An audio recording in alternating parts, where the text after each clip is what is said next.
But if you guys have any questions, drop them below as we go, because it's very much like I'll be running through the theory, which is a small part of it, but we can start to workshop different ways that we can bring this in. And you might have seen me use this worksheet before because it's, yeah, I love it. Cool. So this is all in this tab. I did send out a training where I was diving into like marketing messaging, but that's a whole different one. Yeah, if you want to go back and watch it, it's sort of best practices. But what I'd say is I want to start, if you get sent this, let me actually share it so that you can follow along if you wish.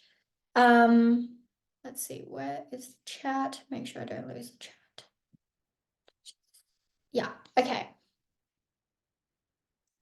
So when it comes to selling, and a lot of us are really good at knowing other people's problems.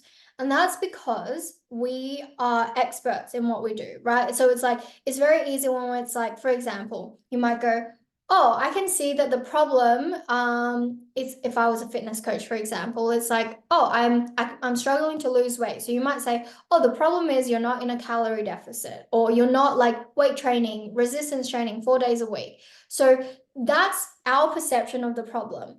Now, if we use that language in terms of selling and when we're selling, it might not necessarily land with our clients. Not, at least not in the way that will make them go, oh my gosh, yes, like that makes so much sense. Like, can you show me how I want to do it? And that's how we get people moving, is like when we can really hit deeper on just like, here's the problem. It's like when we can actually show them that we understand where they're at. And so this is why a part of my selling, and I'll probably get everyone to do this, is like breaking down like levels of desires and things that people want and people think are the problems. Because there's a few things when it comes to this. One, we want to know what they actually want. Like what is the thing that they actually want? Like what's the outcome? And it's very, yes, you can market a specific, especially if you're in the more like mindset sort of like space, or like the more intangible space. It's like you can market a specific modality or a specific process, but it generally won't work as well if it's not tied to a tangible outcome that people can actually get. So you can, for example, I can just promote hypnotherapy, or I can promote NLP, or I can promote shadow work, but that's not going to work as well if I didn't connect it to like a certain outcome that people can latch onto and be like, yeah, that's what I want. So this is where I want you to get clear on, what do people actually want?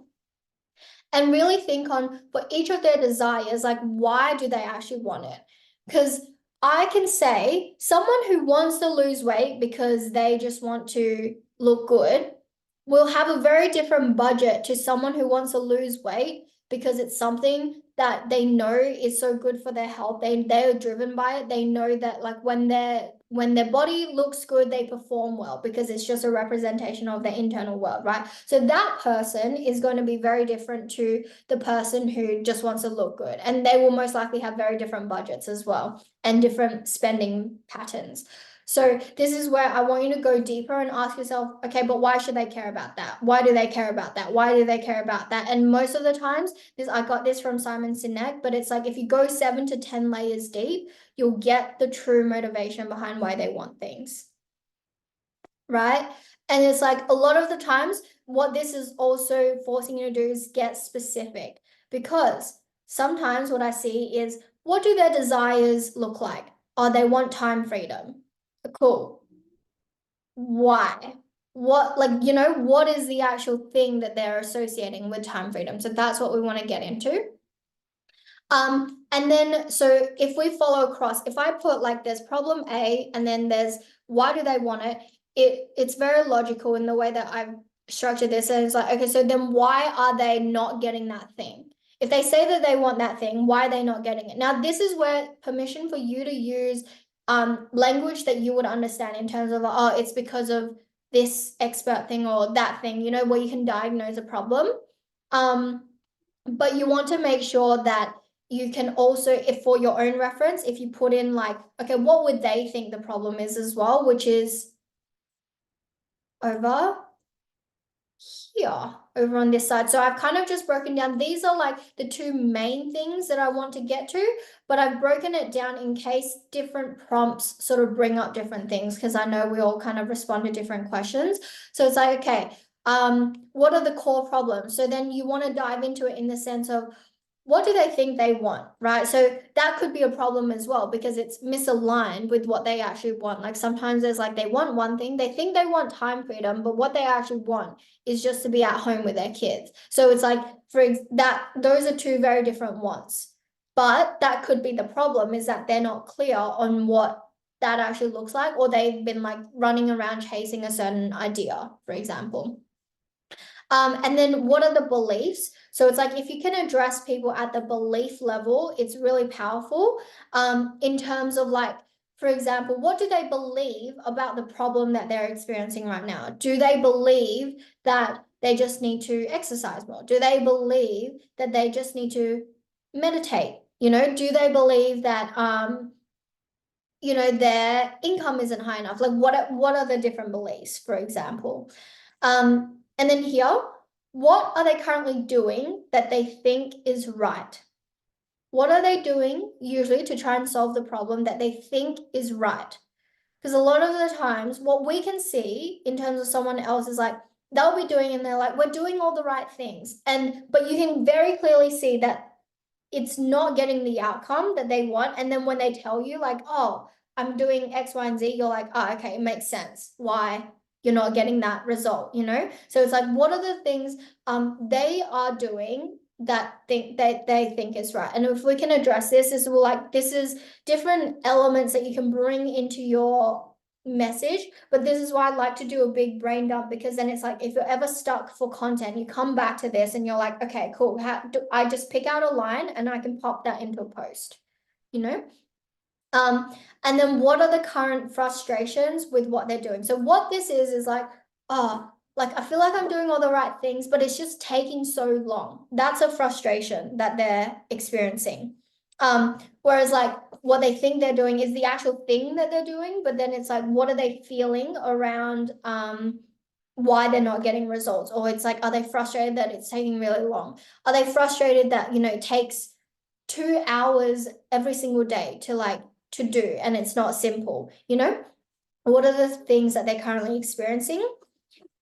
And then the other thing is as well, like this is one step sort of like further, where else would they be seeking support from? So who else are they looking to for advice? And this is usually good to know in sense of like, not just the big people, but also like, who are your competitors? Who else are quote unquote competitors? Who else are they going to go to that provide insights into their current situation? And here's a tricky thing, because they're not experts on the problem or the desire that they want. Sometimes they think that the answer might be, for example, I'm just going to use weight loss because I think we can all sort of understand this when I put it this way. Like someone who's like losing weight, or like trying to lose weight but really struggling, they might think that it's a problem with their hormones because they've seen an ad about it. So places that they would be getting advice is like from a hormone expert. Now, if you're a fitness coach, you would still consider them a quote unquote sort of competitor, because they're other people that your clients are going to seek solutions from. The same person might also think that it's a hormone problem, but they also might think that it's a sleep thing. They might think that it's because they're not getting enough sleep. And so who are they likely to be following to like give them advice on how to sleep better? So it's like, when we know that, you can almost and you'll see this in my content. Sometimes I'll point out it's not this, it's not that. And that comes from knowing, okay, where else would they think the answer is, and then pointing that out. Because most of the times it's not that. Humans love to complicate it. We like to think that we're such complex beings and that nothing can ever fix our problems, but usually it's very simple. And then knowing that, what do you actually do differently to those other people? And it's very important to know, at least get a sense of like what's out there, to be able to say, this is how I do things differently, because otherwise you'll just end up sounding like everyone else who's like, this is my unique method, this is my blah blah, and it's like, yeah, but it sounds like everyone else's, you know.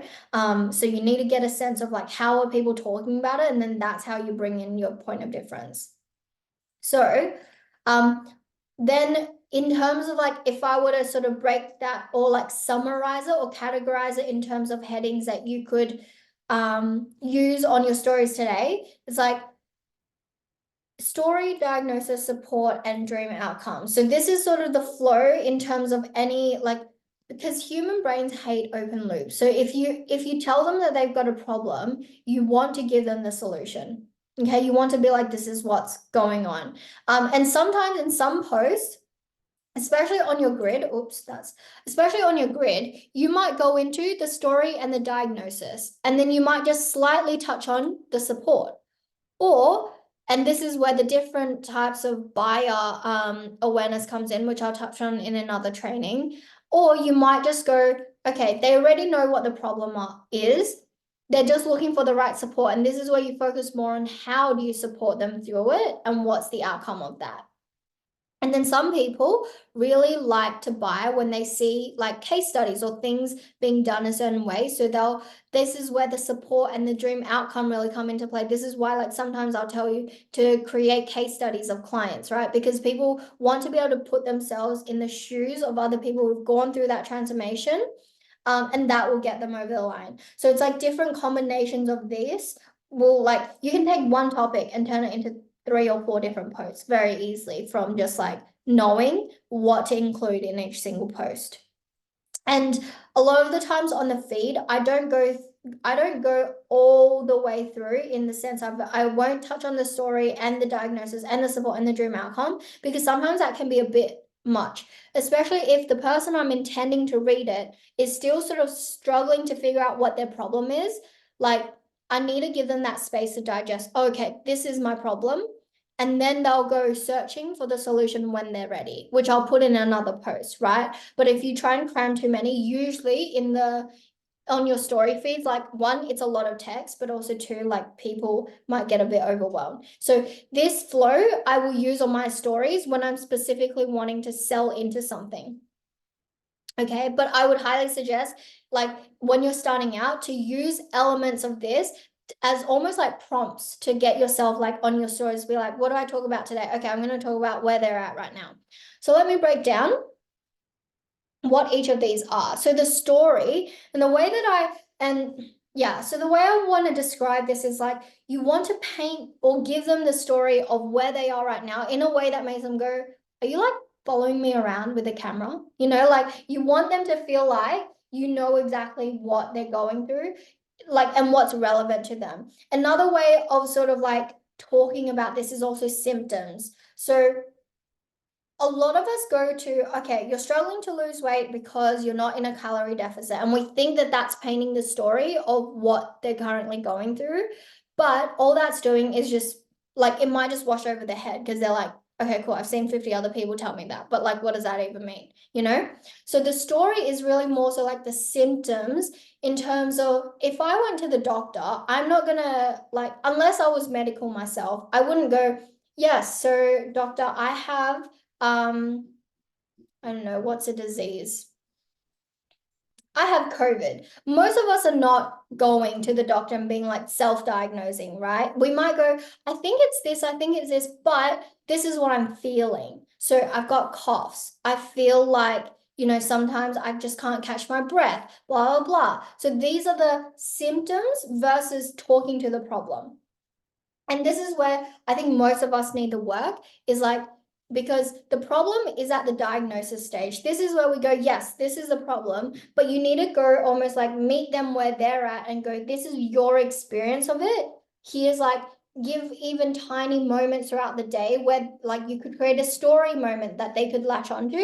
And then you give them the problem. And what I mean by the story moment is like, for example, you know, you've just got home from work and you're already feeling really tired, but then you have to think about, you know, the fact that you need to cook dinner and blah, blah. So I'm painting the picture of what they're going through. And then what I would say is like, the reason that your energy is low, and and even though you want to spend time with your kids, but you don't feel like you have the energy to do so, is X, Y, and Z, right? So that's where we come into the diagnosis. But the story is really just painting a picture, or almost like being a fly on the wall of their current reality to see like, okay, where are they at? How can I speak to them? What are they experiencing? What are they going through? And then the support is more so individualized, like what are you doing? What do you do to take people from A to B? What is your process with it? And I don't want this to be like a step one, we identify your client avatar, or step one, we look at your house and like what house you want. You want to talk more around like why you take them through the steps, because like, here's the thing, people do the support part in a way that's very much like Google or ChatGPT. It's just like a list of like, step one, do this, step two, do this, step three, do this.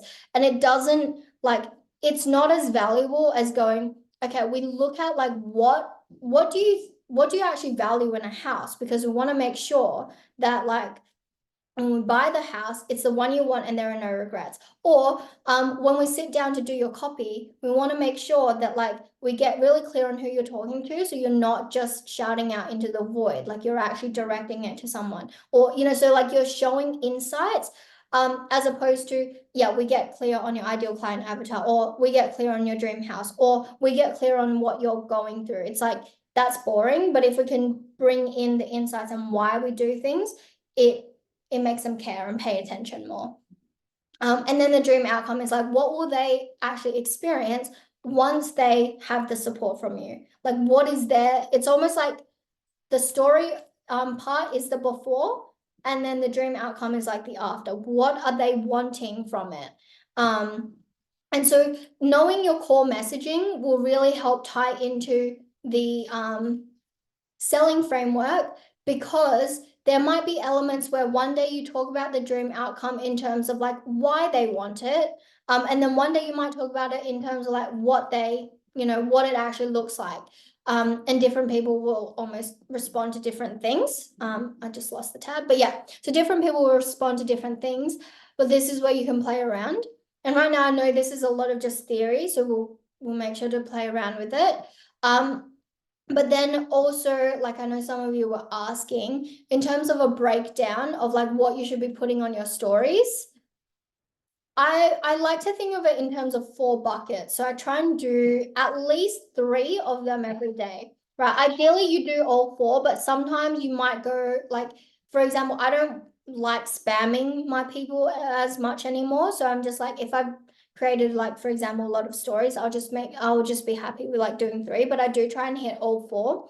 And this is because when people sort of land on your profile, especially on Instagram and even on other profiles, it's like your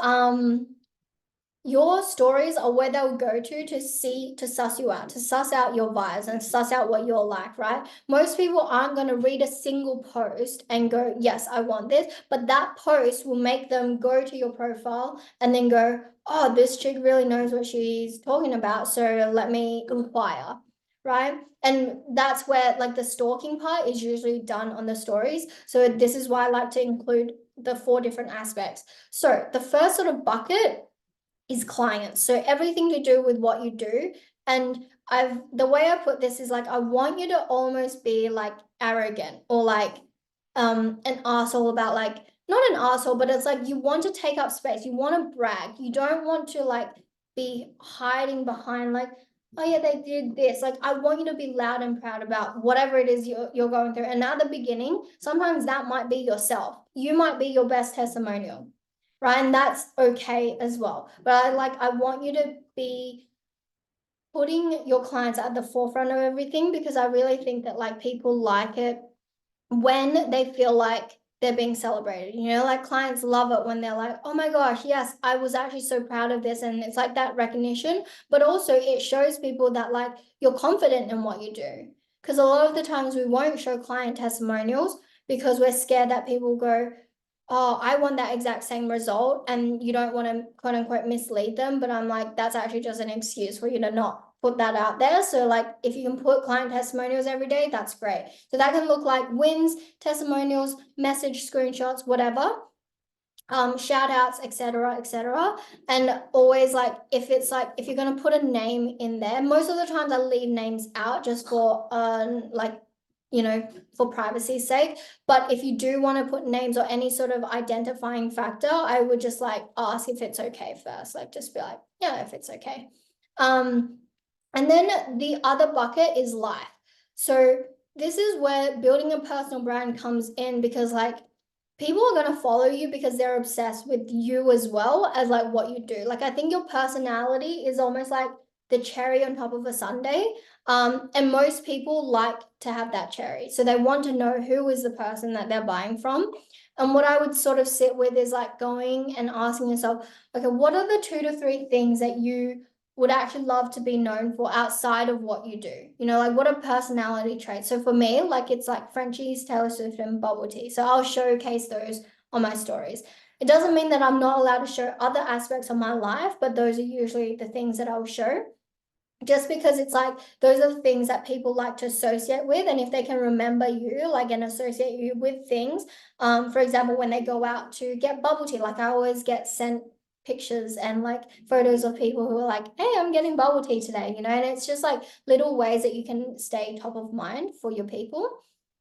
And also it makes you feel more personable. So people feel like they can like trust you because you're not just a business and you're not just there to sell them, because it's like, yeah, like they're a person. There's actually a real human being behind this account.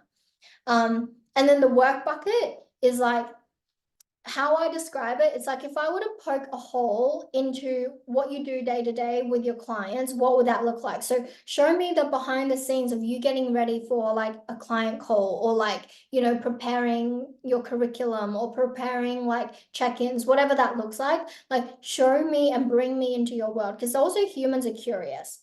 And as much as you can be like, yeah, this is what I do for you. So like I'm gonna write you up a meal plan, or I'm gonna, look at your human design, whatever it is.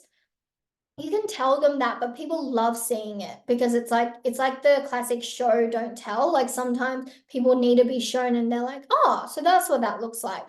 And that will speak to specific buyers in your audience who need more of that, who are more process driven, because they're like, okay, how does this actually work? You know? And then the fourth bucket is the mission bucket. So it's more like the overall mission of your brand. What, I guess, like, what do you want to be known for? Like, what is your driving force behind your brand? And so this doesn't have to be done every single day, but it can just be relevant stories. For example, like for me, like the 1 million millionaire, sometimes like something will trigger it and I'll be like, oh, and this is why, like my business is blah blah. So it's like just little moments where you get to share the story behind your brand and the mission behind your brand. That's beyond like just what you do and the clients that you serve. It's almost like, why did this business start, or like where are you heading next? And yeah, people really buy into brands that feel like they're moving and going somewhere. Like no one wants to buy into a brand that like feels like it's dying, because then they're like, oh, are they just gonna randomly ghost me, like 6 months from now? Like what's gonna happen? So you want to feel like you want to give them the sense that like you're actively working towards something, or like you're going somewhere and you're not actually like you won't just disappear, right? It's almost like that guarantee for them that you're gonna stick around. Yeah, and so this is basically all of the theory. I know that was a lot, but there are some that like if you looked at the sheet, the selling on stories part, where it's like the different buckets, you can implement that straight away. Whereas like, for example, the framework for selling and the core messaging, you might play around with a little bit more, because it might get a like, especially if you send it into me, I'm very picky. I will be like, okay, but what does that mean? And we'll get very clear and deep on it. Because that's where like your money comes from, right? That's how you make sales, is through like really magnetic or like just on point marketing. But yeah, any thoughts, any questions? And I'm I would love for people to put down if you've got like ideas or things you want to sort of flesh out and workshop. Like we can do that here, and see it in practice, sort of thing.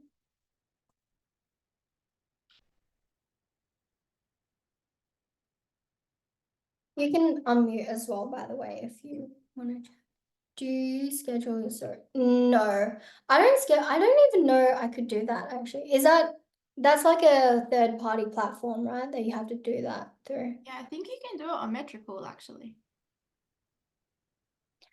Honestly, it's a lot of effort to, I think, schedule them.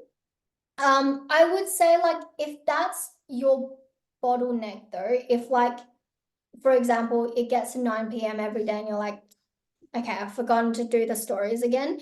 But you find that 9 p.m. is when you're most active, you might create a bunch of stories and then just like schedule them for the next day, if that's a problem. But most of the times I think like, yeah, it's just knowing what to say that takes the most time. Because we do sit down and we go, okay, I want to be on my stories, but then you spend like half an hour going, what should I talk about? And then another half an hour going, okay, but how do I talk about it? I'm like, but do people really need this? So that's where the time goes. Yeah. Yana, so, oh, sorry.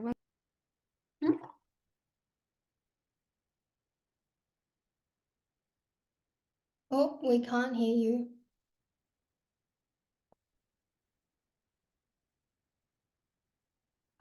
Sorry, it's just like I received a call when I was Oh, speaking. oh, Okay. okay.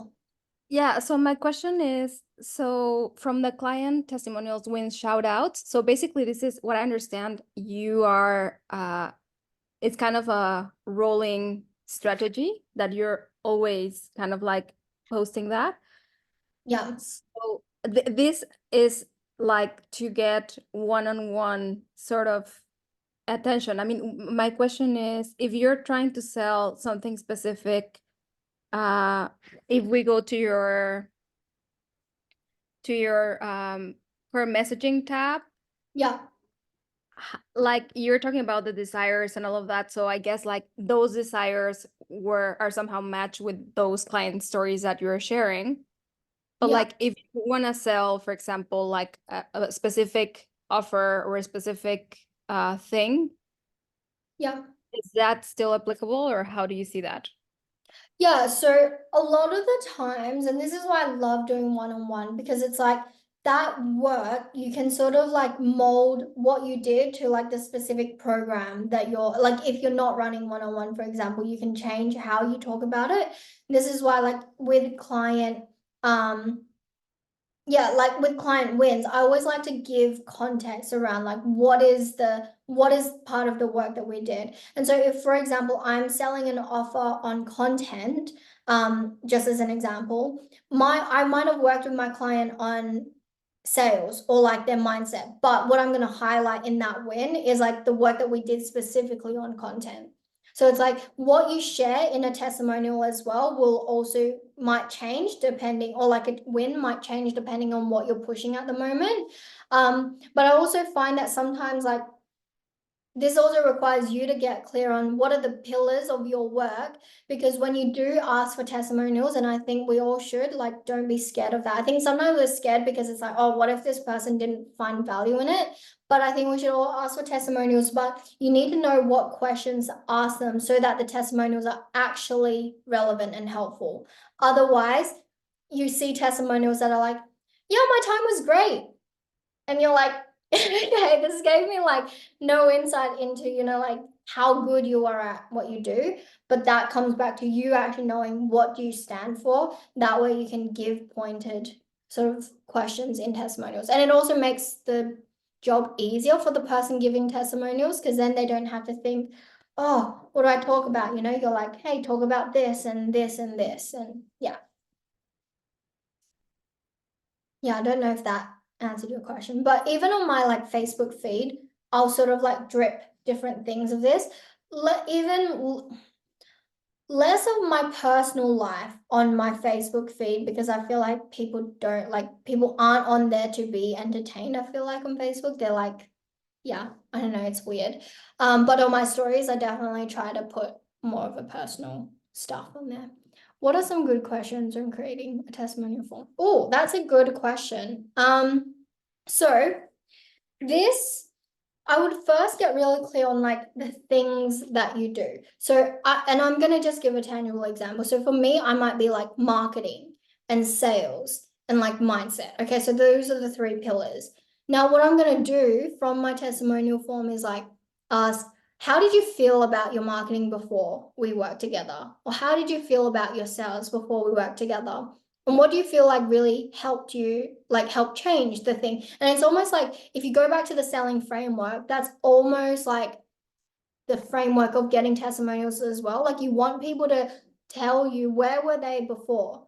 What were the problems that they worked through? How did they work through it with you, and what did they feel during it, and where are they now?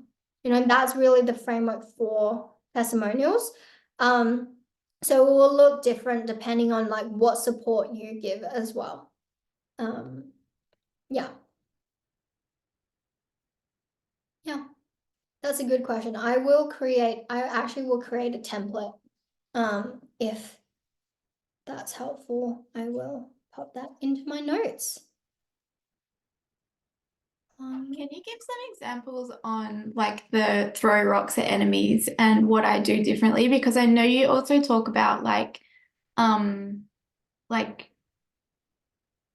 not talking about your competitors. Yeah, okay. So, 2 secs. Yeah. So what I mean by usually when I say don't talk about your competitors, what I see is people spend 70% of their marketing going, other coaches, other people, other service providers do this. And I was like, this is wrong. 70% of their marketing is just pointing out that it's not good. And it's actually lazy marketing, because when they do that, they just have to pick out the flaws in what other people are doing and not actually focus on why they're good at what they do. So what I mean by like throwing rocks is like, for example, someone might have come to me and they were in a previous container where maybe like they did a lot of mindset work and they were like, oh, why am I not making sales? Oh, because you didn't believe hard enough, or your mindset was not important. So whatever, right? So me knowing who I serve, I know that that's something that they've experienced. So in my content, I might reference to what you need in your what you need to make consistent sales every single month is a solid strategy to be able to bring you new people into your audience and to convert them straight from your content. It doesn't matter if your mindset is on point or if your beliefs. So that's me throwing rocks, because I'm almost like talking about the experiences that they've had, but it's like, oh, that's over there. And that's why I say like it's throwing rocks, because it's like I'm just sort of casually mentioning it. Whereas most people, they're in the pond, they're in the competitor's world and going, this sucks and that sucks and that, and it's like very much spoken about from the experience of like, this is what I'm centering my content around, as opposed to my content is mainly around what I do, but I'm just sort of like referencing and like casting your mind to like different ways of doing things, but it's not the central focus of my content, if that makes sense.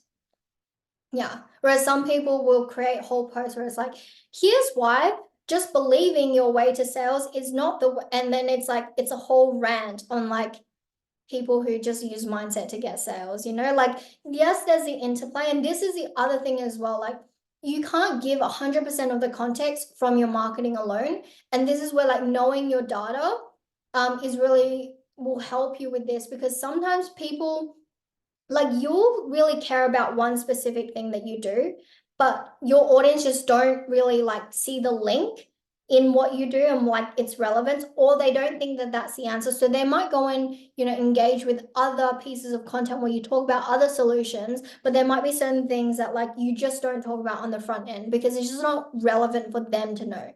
It's relevant for you to know, but you know, like not for them. So for me, I wouldn't say on the front end of my content, I've stopped talking a lot about like,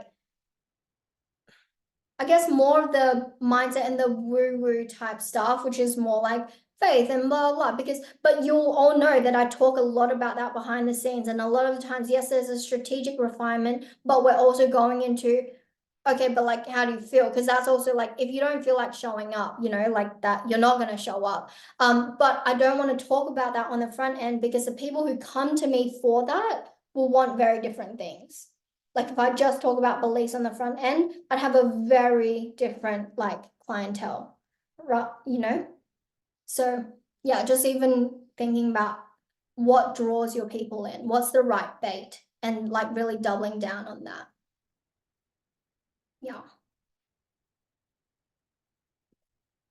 Yep. Who knows?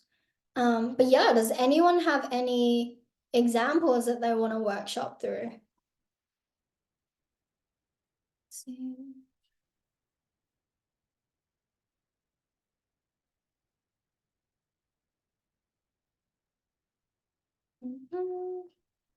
Or should I put people on the spot?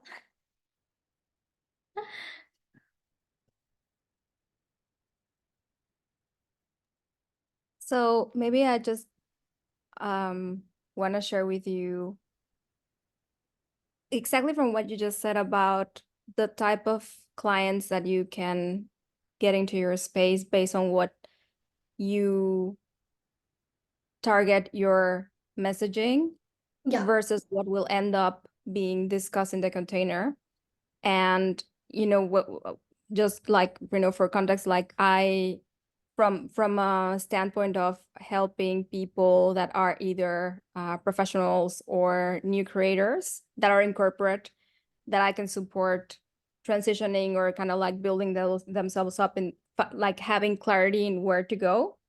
yeah, And so, but from the context of what you said, like maybe the unconscious side of maybe not being aware that maybe what you did in or what you're doing in that phase might be entirely different to what you might need in this next phase, yeah, and how to position that. So I think my question goes around, I feel personally that it's not clear to me how to position that in a way that it is positive and is not triggering people to uh feel that what they did in the past was wrong, or that what they're doing is kind of like, because in many cases there's a lot of shifts in the way that you pass yeah, from that world to this world. yeah. Can So you give what do me you an example? so for example, the instance where people are trying to change in their career, and some people are thinking that they want to change teams, or they want to maybe apply to a new role, or maybe they want a higher salary, and Yeah, then they get it, but then very soon they're going to be in the same cycle because that was not really what they needed in the first place, yeah, and they need something else. Like yeah, they need to maybe reflect like, okay, yes, I mean, maybe recognition, or maybe kind of like having an external circumstance fitting what you feel consciously is what you need, but actually underneath the let's say the quest is way bigger, because maybe it goes back to, oh, a decision that you took years ago that it's no longer matching to who you are yeah, today. And I'm saying this because, I feel that sometimes that paradigm shift can be very tumultuous for the mind in general, kind of saying like, hey, maybe you're in the wrong career, or like, because maybe they need time to come to that conclusion. yeah, So, but like what I'm trying to say is like that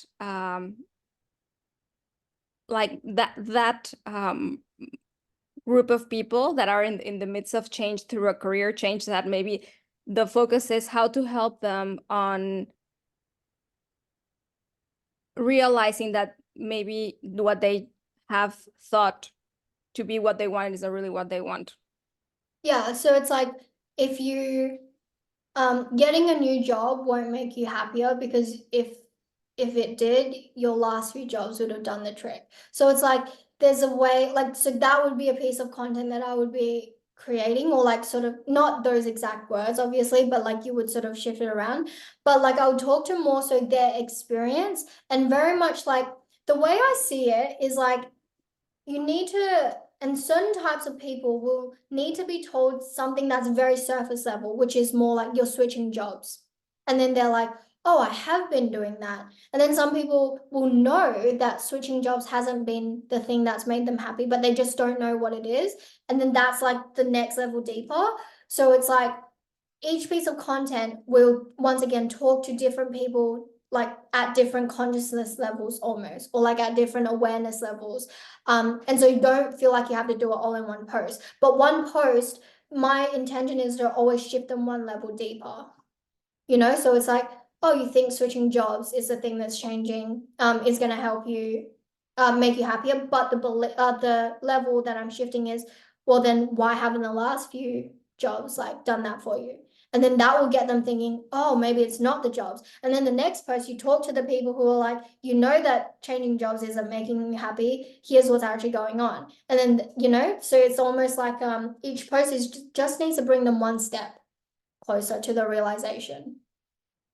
Okay, so what I hear from you is like maybe based on the awareness level that they're at, maybe they're gonna reflect, so maybe some people are gonna drop from it, they're gonna say like, that's not for me, but some people are gonna be curious, and maybe in the next one they're gonna start reflecting like, oh, maybe what has been said here is true.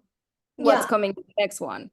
Yeah, and the good thing with this is like it's almost like knowing your client's like journey, like timeline. Because for me, if I made that realization like 6 months ago that like changing jobs wasn't the thing, I would still be able to read your post and go, yeah, yeah. And I'd be like, oh, I want to see what else she's got to say, because I'm like, there's probably more. So it's like that's the key point, is like knowing that specific timeline so you can talk to people at the start and also like at different points, because it all just sort of resonate. Thanks. Yeah. Yeah.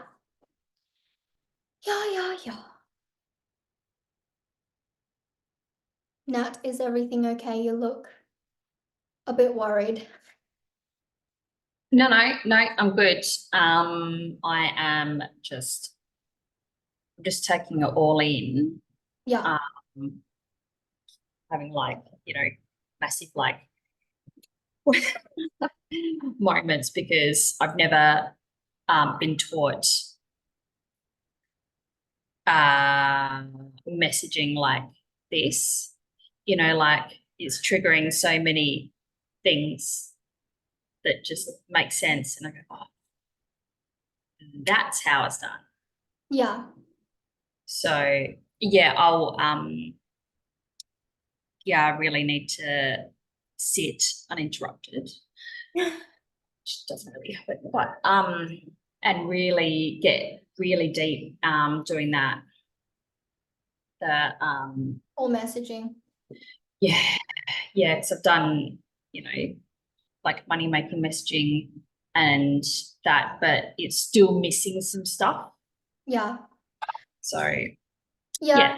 Another thing I want to bring up is like, because I'm aware, a lot of the times the problems that we're talking to, even though they might be different contexts, it's the exact same problems that we face. And so you might find that like the cop-outs that you give yourself on like not doing this is like, oh, I already know this, or like, I don't need to do this again. And that's actually because when we sit down to write about like these posts or like these people, a lot of the times we're writing about ourselves, or we're writing about a past version, of ourselves. And that's usually where the resistance is. So it's like, if you find, and I'm just going to preface this, if you sit down and go like, this is overwhelming, or I've already done this before, or this is so basic, like those are usually things that you're doing and thinking to avoid doing this, because you know that you'll come face to face with like, oh yeah, I was just doing this, and like you'll bring up some stuff, but that's normal. yeah, and I think that sheet prompts me in a completely different way Yeah. to what I'm used to, which is excellent. Yeah. Excellent, because everything that I've been doing hasn't worked or hasn't been working. So yeah, I am excited. Yay. Yeah. So yeah, hello. Oh my gosh, I love kids.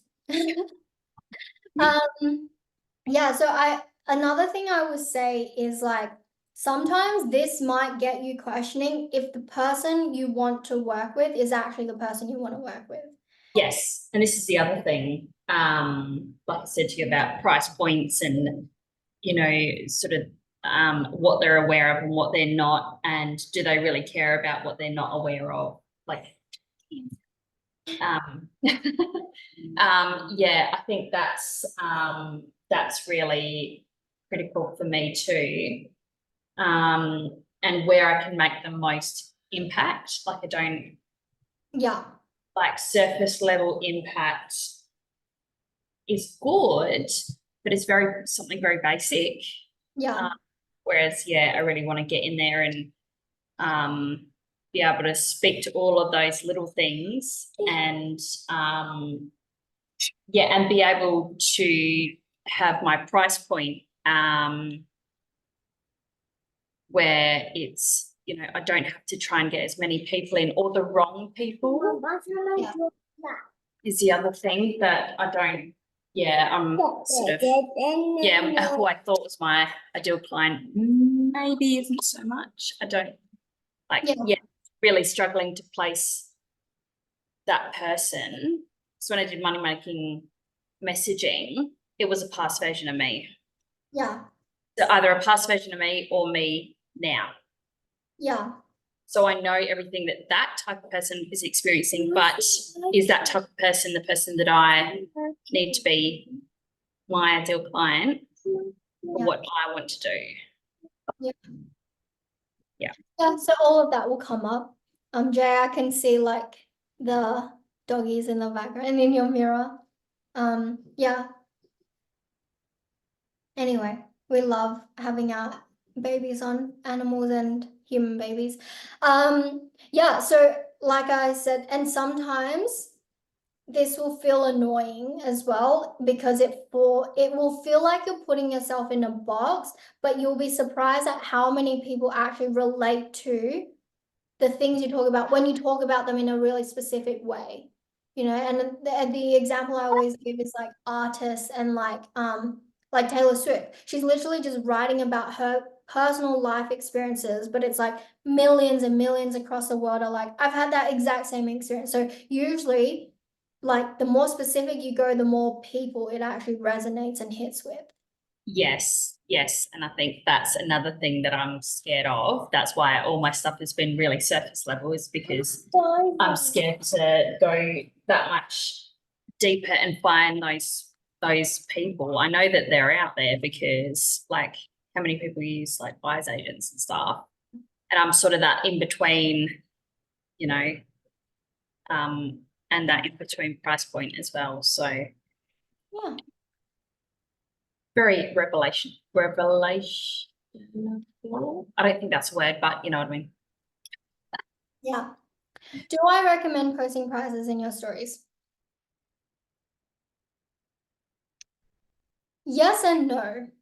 So my answer to this would be different to everyone.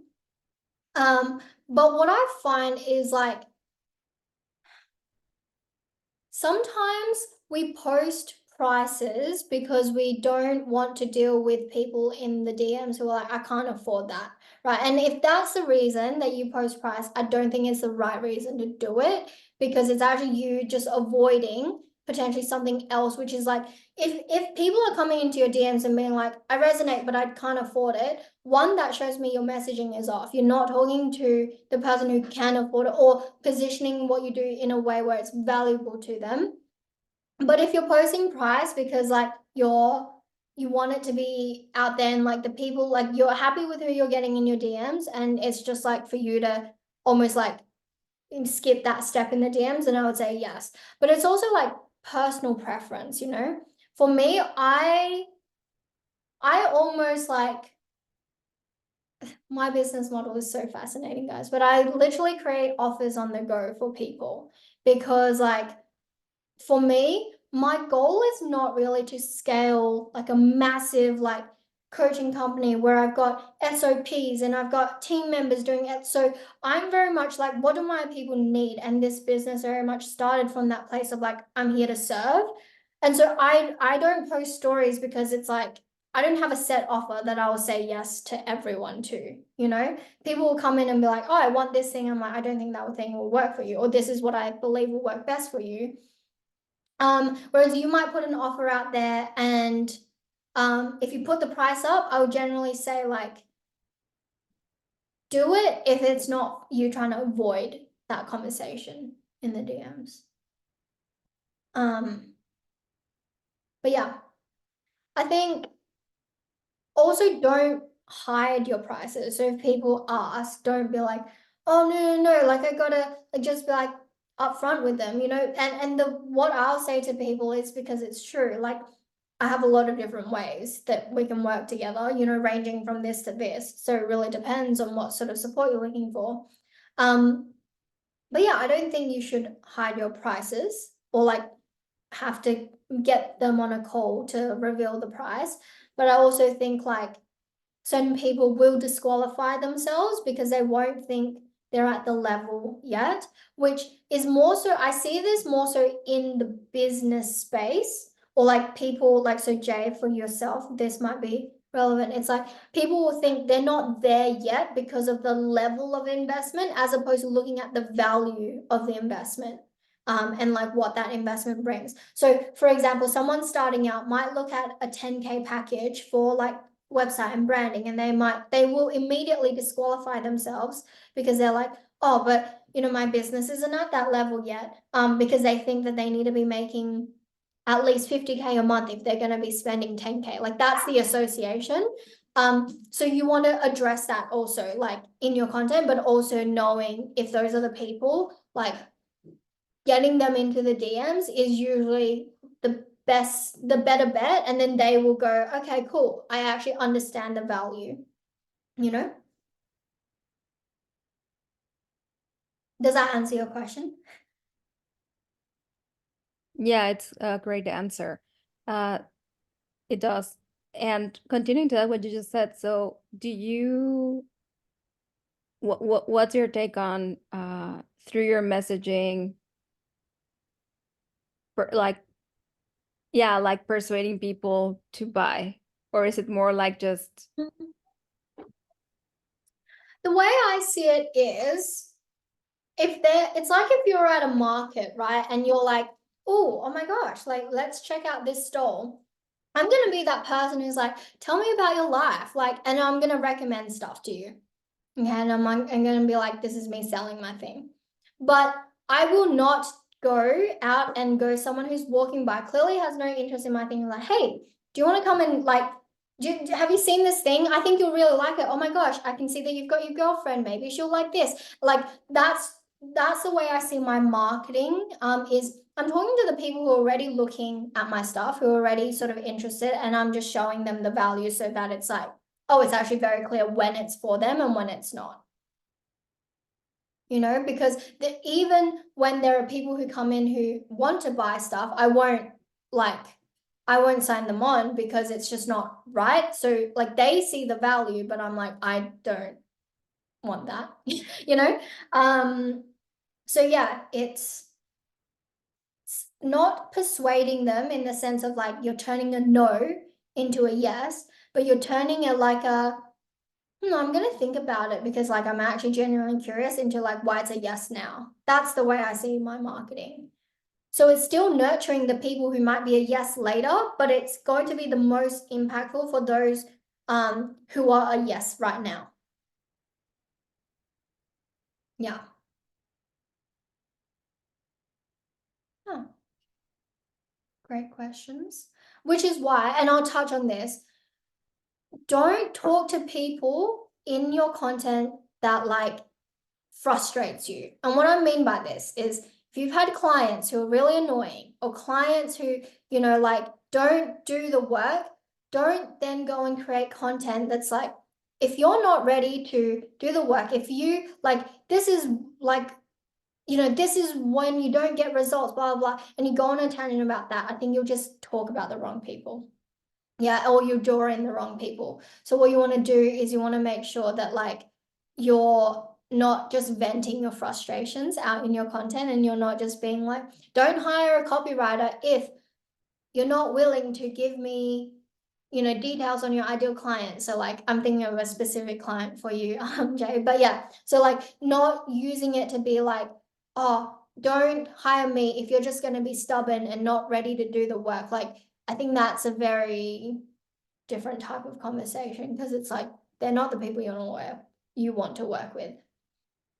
But yeah, you want to talk to the people who are like not only interested in what you do, but like also willing to put in the work for it.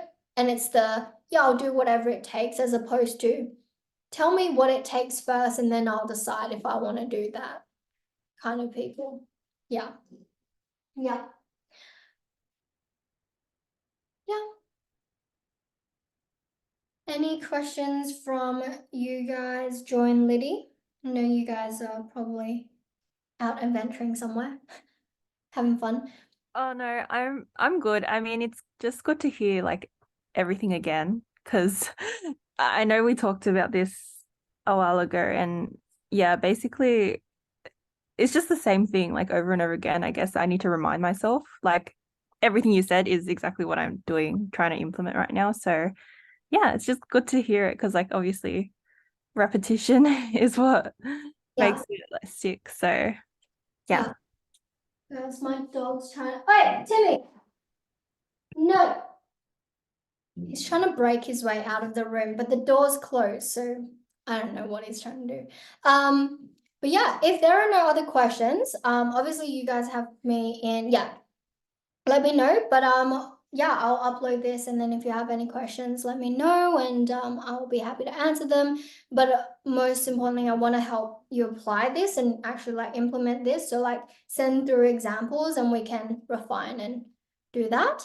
But otherwise, enjoy your Wednesday, and I'll talk to you all soon. Thank Bye. you.